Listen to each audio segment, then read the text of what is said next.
What's up, you guys? Thanks for tuning in. Deeksy here with another top 10 video. I actually haven't done one of these top 10 videos in a while, and I thought since we're getting into the summer where things are quieting down on the trade and signing market for the NHL, let's do a top 10 and revisit, if you will. This will be the second version of the top 10 trades and acquisitions from the Kent Hughes and Jeff Gorton era so far. So last year, I got to say, the list was not fantastic. So this year is a big improvement, in my opinion, in terms of the top 10 acquisitions that the Canadiens have made that, in my opinion, will have potentially the greatest and longest impact on the Montreal Canadiens. I think this list is going to be very subject to change as times go on because a lot of these guys are draft picks, prospects, and we haven't seen them come to fruition, not even close yet for a lot of these guys. But I'm looking at last year's list and I'm thinking, man, there were some doozies in there for the top 10 acquisitions because I had Dadonov in there, Rem Pitlick in there.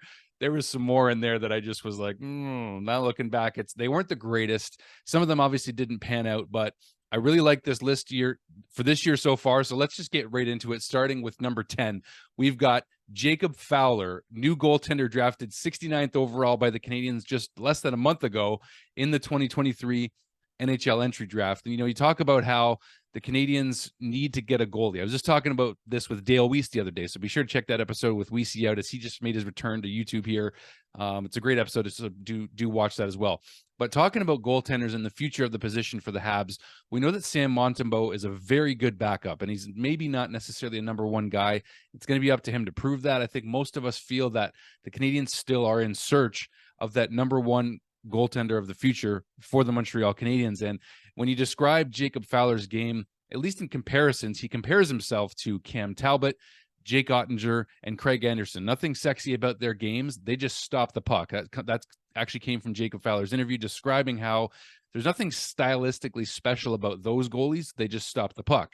So in the interview at the draft with Jacob Fowler, it was really interesting to hear from him. His personality was shining. He was so excited to be drafted by the Canadiens, but we also got to see him in a scrimmage at the rookie development camp just last week or 2 weeks ago. So what I liked from him is that he was what he said he was. He was positionally sound. He wasn't stylistically special. He was just trying to stop the puck, and he did a pretty decent job of it with the likes of Jacob Dobesh on the other end at the other side.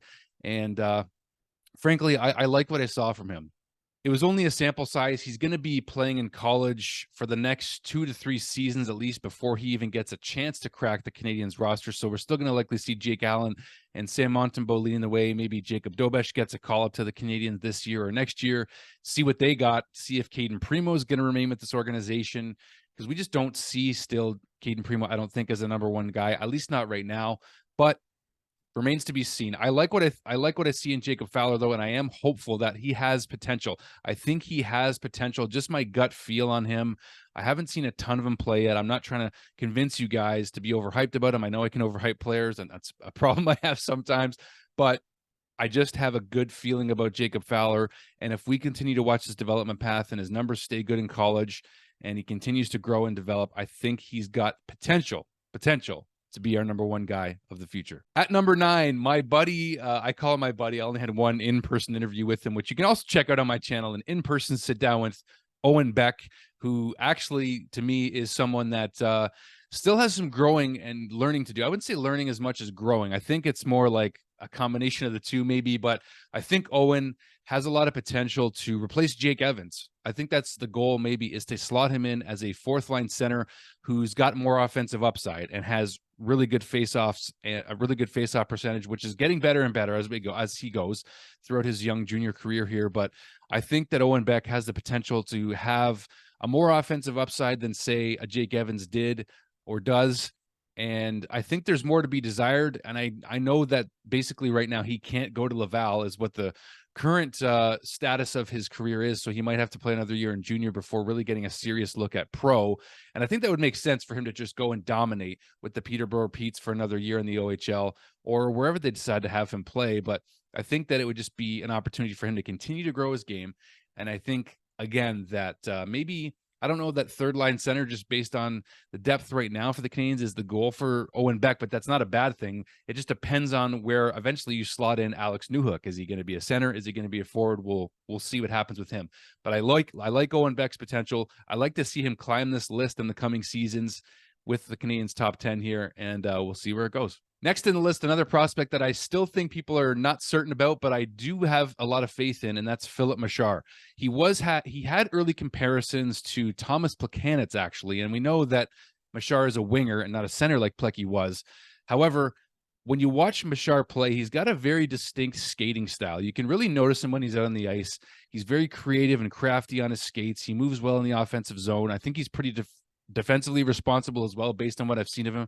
I got to see him play in person last year against the Niagara Ice Dogs. So now it's expected that he's going to play with the Laval Rocket this year. And I don't think that it's as easy of a jump from junior, which he played last year in Kitchener in the OHL, to Laval in the AHL. But I mean, it's going to be a great test for Machar at camp. And we're going to see how good of a training camp he has with the Canadiens this fall in order to determine his level of readiness to turn pro. And I think Laval is definitely the plan.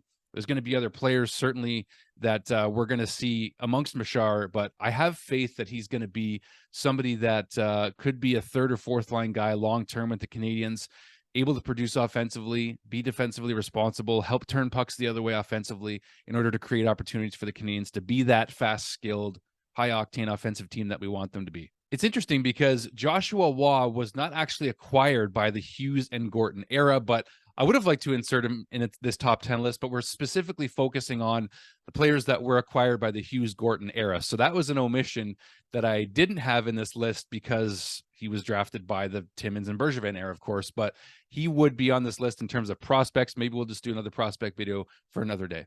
Coming in at number 7, re-signing of Sean Monahan. Now, Hughes and Gorton actually acquired Sean Monahan via trade last year, we know, in the summer of 2022.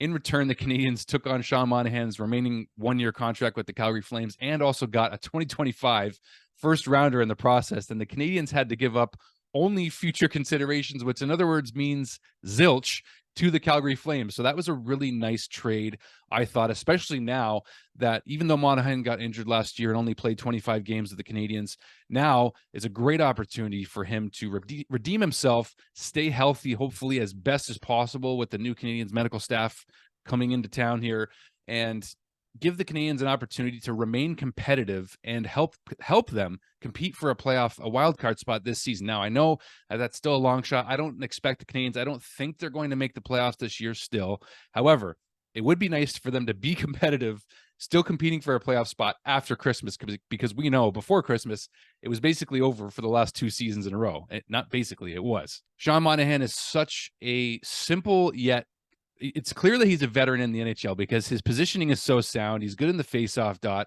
He's good offensively. He's good defensively.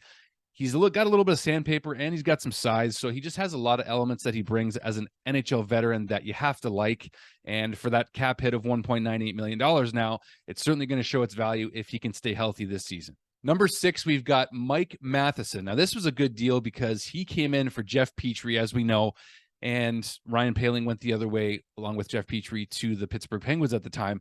But Mike Matheson now is basically the best defenseman on the Montreal Canadiens. Not basically, he is. And he's an offensive quarterback. He's a guy that we know is great offensively. That's kind of one of his best skill sets, and that's why it makes him one of the better, and if not the best Montreal Canadiens defenseman right now. But he's also defensively responsible too.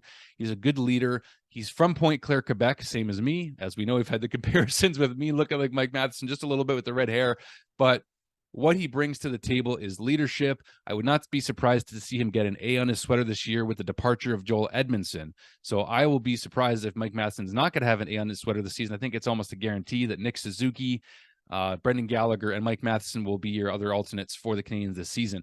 But in terms of his play and what he brings, this is another opportunity with another veteran guy like Joel Edmondson going out the door for Mike Matheson to carve out a good season for himself, because he didn't play the entire season last year. As we know, he was injured for a good chunk of the first half of the season. So now is an opportunity for him to lead the Canadiens defensive end and do it with excellence and with offensive ability, of course, but also to help quarterback that power play before Lane Hutson gets here.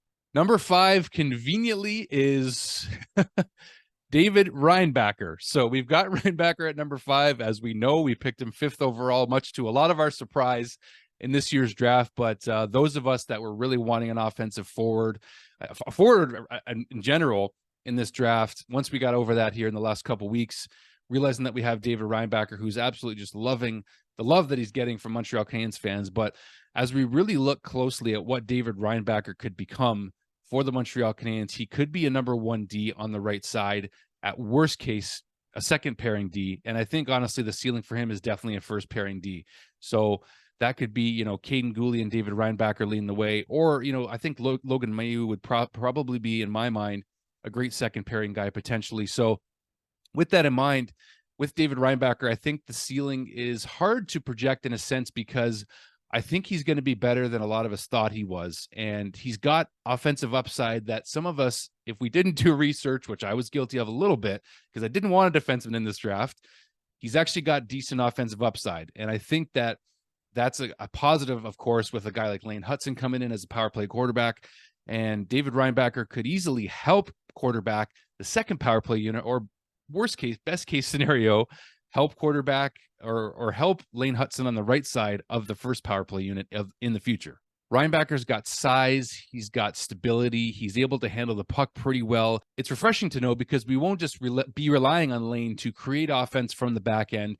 REINBACHER's going to be able to make that first pass out of the defensive zone up to the offensive players that are going to be really talented. As we know, some of them are already here with the Montreal Canadiens, but it's just, there's a lot more elements to REINBACHER's game as you look into it. And as he continues to develop in Switzerland, guys, not Sweden, as I was very, very corrected in my previous videos about REINBACHER. But I honestly think that REINBACHER could very well climb this top 10 list of acquisitions and trades, draft picks made by the Hughes and Gorton era. And I can't wait to see his potential. Let's just let it happen. It's also cool to know that REINBACHER and Lane Hutson could be coming in about the same time next season and actually turning pro together. All right, number 4. Now, if you have noticed from last year, this player has actually dropped down a couple of spots, but that's good news. That's a good problem to have. And this player at number 4 is first overall pick from last year's draft, JURAJ SLAFKOVSKY, who I was equally surprised and shocked about when we drafted him, but now I'm not. And actually, there's some, you know, interesting stuff about SLAFKOVSKY's development happening over this summer. Even on Tony Marinaro's podcast, reported that he's 20% better already, just based on the things that he's working on with those glasses on and the practices that he's doing, and working with Adam Nicholas, the Canadiens prospect development coach, skills development coach, who's doing a tremendous job, and I think could make dividends by the time he's done with all these prospects. But JURAJ SLAFKOVSKY coming in at number 4, and I think this is a big season for Slav just in terms of turning the page on his development. He's only going to be 19 years old still for the majority of this season, but point being, you know, is he going to play in the FOWLER? Is he going to stick with the Canadiens? We're going to find out. It's been the debate back and forth for a long time here, and I think most likely he starts the season with the Canadiens because they want to see him develop at the NHL level. They feel like he's going to learn the most at the NHL level. He said that himself on the Chris Knuckles Nyland podcast, the Ron Knuckles podcast, just a couple months ago or less. The Canadiens are ultimately going to decide where it's going to be best for Slav, but I do think he's going to start the season with the Canadiens. And, you know, with more roster spots opening up, it's more possibility that Slav's going to have an opportunity to develop on the second or third line with the Canadiens. So I think he'll be in a top 9 role, most likely with the Habs to start the season, but I'm really looking forward to see how good he's going to look at this training camp this fall. I expect good things from Slav, and I just can't wait to see him move back up this list in the top 10. Number 3, we've got Alex Newhook, who was acquired for a first and second round pick, and Gianni Fairbrother, a defensive prospect for the Canadiens, the day before the draft here in 2023. And you know what? This guy has a lot of potential to help the power play this season. And that's why I think Alex Newhook and Sean Monahan staying healthy could be 2 of the players that actually help the Canadiens stay in the playoff hunt this season and keep it entertaining for us as fans. Alex Newhook, quick release shooter, going to be playing on at least the second power play unit, I believe. If not, maybe getting some looks on PP1 with Cole Caulfield, Nick Suzuki, who knows, because I think that they want to spread the love on the power play units this year, and I think it'd be great to have great options on both power play units so that the Canadiens can stay competitive and up their power play percentages. But I think that Alex Newhook is going to be a guy that really helps the team along this season. He's got a quick release shot. He's got a lot of speed. He's got a lot of skill. and he's going to get a lot of opportunity to play up to 15 plus minutes this year with the Canadiens, as Marty St. Louis has said himself. So another guy who brings some offense that we're needing, of course, and we know that we wanted to take a forward in this draft this year, which we didn't. But the day before, they wisely acquired Alex Newhook from the Colorado Avalanche. He's a winner. He's a guy that's going to bring a lot to this team, and I can't wait to see how he inserts himself, ideally in the top 6 this season with the Canadiens. At number 2, I got to say number 1 and 2 were a toss-up. And you know what? I don't want to overhype players too much. I'm trying to get better at not doing that all the time. But at number 2, I've got Lane Hutson, the future power play quarterback of the Montreal Canadiens, going to be the best power play quarterback we've had since Andrei Markov when he gets here. If not, I'm not going to say if not, I think he's going to be even better. And just the guy has deception as one of his biggest tools for his game and what he's going to bring to the Montreal Canadiens in the future here. He's a great passer. He's a great shooter also.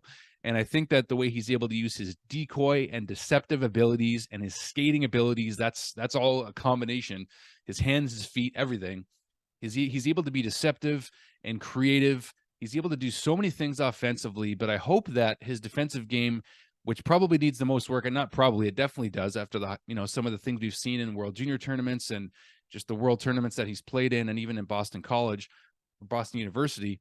But I think that, his ceiling is so high potentially. He's basically what I like to refer to in a way as the Cole Caulfield of the defensive end for the Montreal Canadiens, because of the offensive upside he has as an offensive defenseman, as a power play quarterback. So he's got so much potential. And, I don't think we quite know exactly how good he's going to be. I mean, some people are already comparing him to Cale Makar. I think that's a big reach still. It's too early for that. Cale Makar in his 3rd or 4th season here at the Colorado Avalanche has had an 80+ points. We don't want to put too much pressure on Lane Hutson, but we do have high expectations for him based on what we've seen of him. So that's why I've got him at number 2. So let's go right into number 1. And number 1 for me right now, best trade acquisition so far in just 2 seasons with the Montreal Canadiens for Kent Hughes and Jeff Gorton is Kirby Dach. Now, why? Why do I have Kirby Dach at number 1? It was definitely a toss-up with Kirby and Lane for number 1 and 2, and that's because I think just given the fact that the Canadiens are still looked at as not a very big team, Kirby Dach is one of those guys that is big. He's tall. He's got a huge reach. He plays physical. He does great board work. He's got offensive upside that he started to tap into last season playing with Nick Suzuki and Cole Caulfield, but not even just with them, with Josh Anderson as well. So I think with Kirby, if he does end up becoming either number 1, some people think he could be the number 1 center by the time it's all said and done with him and Nick Suzuki, which would be a huge compliment to Kirby Dach, especially given the cap hit he has at about $3.4 million right now. So I see him, if he does become a center, once we figure out what we're doing with Sean Monahan long-term and Christian Dvorak makes his way out and maybe Jake Evans makes his way out eventually, I think that you could be looking at Nick Suzuki and Kirby Dach as your number 1 and 2 centers if Kirby is able to reach his max potential, which I still don't fully know what that is offensively or just in general. But as Kirby gets better in the face-off dot, which he has been getting better, I think that given his age, given his size, his skill, his abilities to just his confidence, really. I mean, his confidence has grown a ton just through last season alone with 1 season on a new team coming out of Chicago.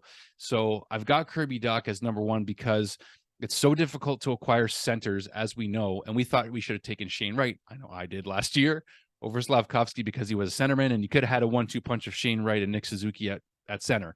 But Kirby Dach's a bigger, potentially more upside version than even Shane Wright, for example. So to me, Kirby Dach has so much untapped potential, and I can't wait to see what he becomes, either as a number 1 or number 2 center, or does he just find himself on the wing? I think they see him as a center. I think a center is the goal for him to help the Canadiens reach their potential as a team. And Kirby has some leadership ability too. He's got some swagger going. He's got good mobility too for a big guy. And again, a lot of reach and just an ability to puck protect too, right? He can actually keep the puck away from guys because his reach is so long. It's hard to reach and get the puck off of him. So that's why I've got him at number 1. So I want to know what you guys think about this top 10 list. Let me know your comments down below. I can't wait to hear them. It was a tough list to come up with. If you notice, there is an omission here from the top 10 in terms of acquisitions from the Hughes and Gorton era, and that is Justin Barron. So I think I see Justin Barron at best in the future as a third pairing defenseman with the Canadiens. And I still think he's got a lot of untapped potential. He's got a lot of growing to do still. I think he's got a lot of frame to fill out even too. I think he's got to get a bit bigger and stronger on his skates. And he's got offensive upside too. Potentially we've seen some of that from him, but I just think that he's still not quite ready yet. And I just don't know if he's part of the long-term solution for the Montreal Canadiens. So that's why I have him outside of the top 10 right now. I hope to bump him up into the top 10 again someday, but I just think that I don't see him right now. I don't know, I guess, whether he's going to be, you know, part of the long-term solution at defense for the Montreal Canadiens. I just don't know. So that's why he didn't quite crack the top 10, whereas everybody in this list I do see as part of the future, even short-term future, with guys like Sean Monahan and Mike Matheson, who aren't going to be here long-term and part of the eventual, you know, 5 to 10 year plan for the Canadiens. But I do see those guys as being important right now, and they are part of the top 10 acquisitions for this era. So that's why I made this decision and held Barron out of there. But you guys let me know what you think. I want to know what your top 10 are. If you want to do a top 10, you can, or tell me what you think of this top 10. How far off my rocker am I? How close am I to being accurate in terms of who you feel the best top 10 acquisitions are in the Hughes and Gorton era so far? This is the second version I've done of it. It was really fun. So thank you. And let me know what you guys think. Hit like and subscribe if you're liking the channel, of course. Check out the Weiss interview I just posted with Dale. It's great stuff as usual because Dale's the man. But anyway, thank you all for watching, and we'll see you guys real soon. Talking about how the Jeff Hughes and Kent Gordon